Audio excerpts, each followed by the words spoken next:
When you reflect on your life and is doing your vision boarding, are you concerned about the performance gap that you personally are experiencing? Now, this is not with comparison with other people. This is simply with comparison with where you expected yourself to be at this point and you're not.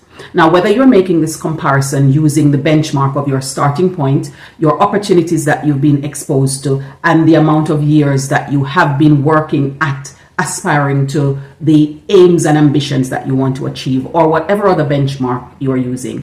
If you're currently in a position where you're looking to eliminate your personal performance gap, then we want to have that conversation with you here today. Welcome or welcome back to IRA Living. And on this video, we're going to be looking at how you can take up your initiative of eliminating your performance gap. Now, what's a performance gap, you might ask? A performance gap is the difference between what is expected and what is actually achieved. So where you had expected to be at this point in your life and where you actually are now, then that would be the performance gap. This is particularly important if you are below where you had set as your personal goal of aspiration in your lifetime journey.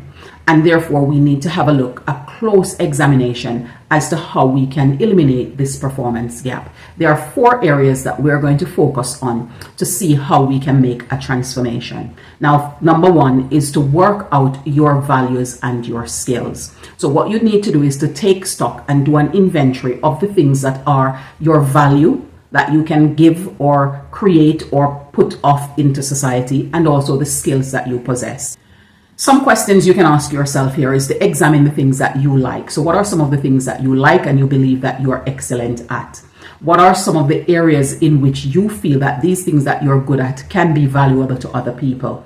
And which things do you believe that you possess that people are willing to pay you for? And if so, how marketable would those areas be?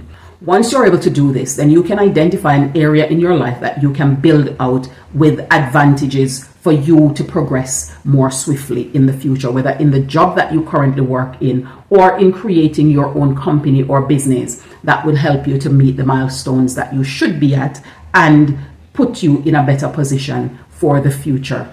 Number 2 is to increase your revenue.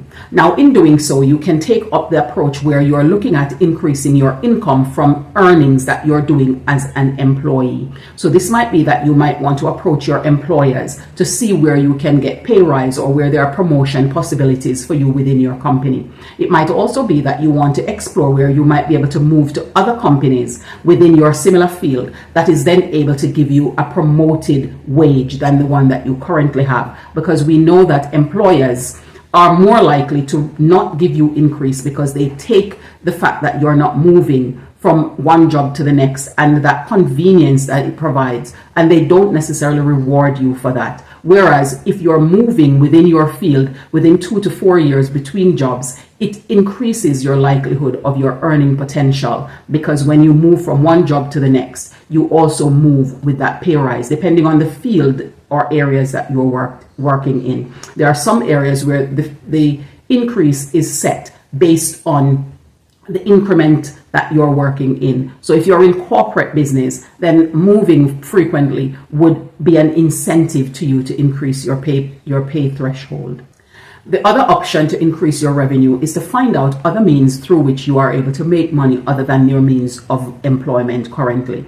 And this might be that you decide that you're going to use some of the skills that you have to see how you can curate more money for yourself, either through short work that you do for a temporary period of time, or through alternative work that you are trying to generate so that you can build out an alternative career for yourself and an alternative means for making money in the future. Now, these are all avenues that you can take on, and we're going to look at one of the ways in which, even if you haven't increased your income, that you can still find a way to make better use of the money that you currently have. And this brings us to point number 3, which is to clear off your debts. Now, if you're in a position where you're able to clear off your debt, so find ways of cutting back on some of the things that you're spending on that aren't absolute and necessary, then you are then able to clear off some of the debt that you currently hold. And in so doing, being able to create an emergency fund and an investment fund that you can then use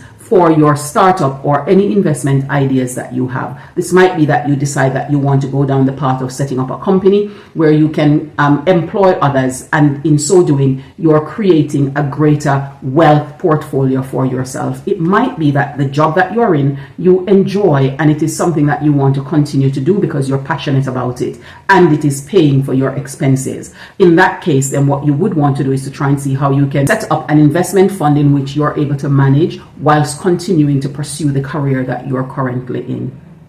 And number 4 is to decide how you're going to invest your money. So what you need to think about the investment vehicle or the investment pathway that you want to take in order to invest some of the monies that you have available and accessible to you, so that that money is in turn growing in value more over the years as you are investing it, which then gives you more room to make decisions that aren't necessarily tied to unemployment because you're no longer living from paycheck to paycheck. It then opens up possibilities and open up doors for you to go places, do things when you want to do it, where you want to do it, how you want to do it, and with whom you want to do it. And that is a liberation that we all should be aspiring to achieve. Remember, financial literacy is revolutionary. It has transformed my life, and I believe it can do the same to yours.